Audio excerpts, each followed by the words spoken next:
Figuring out the minute details of the schedule has been, well, it's been.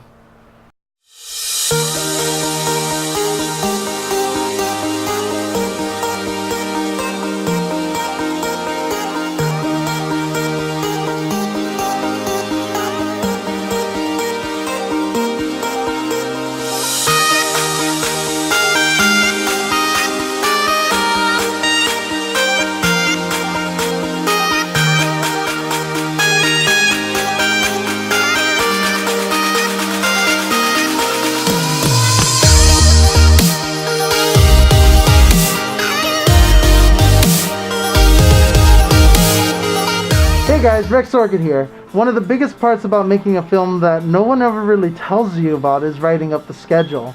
For a much smaller film, it becomes a lot more manageable, and when you're good at it, it makes a difference between a shoot being on time and a shoot being a complete mess.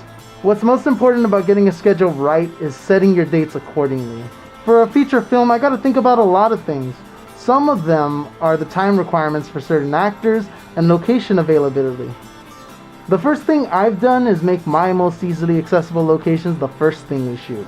That will be Nathan's house in my case, so we'll try to get that out of the way first. I scheduled it in such a way that we'll finish with Nathan's family first, with the exception of some smaller moments spread throughout the rest of the schedule. Go from the most easily accessible locations to your much harder ones. For example, I'm well aware that recreating a furry convention is really not feasible for someone like me.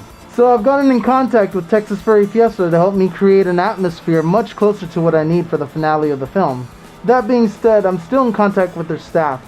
It's been a real busy week and understandably really slow, though talking with the few I have who are on staff has reassured me that the possibility of a FurCon is tangible and within grasp. But if I were to have tried to do this much closer to the actual shoot date, it wouldn't have worked out.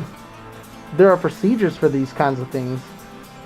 In fact, if I would have tried to do that with any of my other locations, none of this would have worked out. Another important part when scheduling is you gotta be mindful of who your actors are. So I know that I'll have children on set to portray Nathan's younger siblings, so I wouldn't put them to work on a weekday. Every day that a child is on set in this film, I have aimed for Saturdays and Sundays, and I made sure that their hours of work are much shorter than the rest. Eventually, when you get towards the end of your shoot day, you'll find the days might be getting shorter and shorter. It's just what happens when you shoot by location, but honestly it's better that way. After shooting for a long time for very long hours, people can use a break. That's all I got for you guys for now. I'll see you all next time.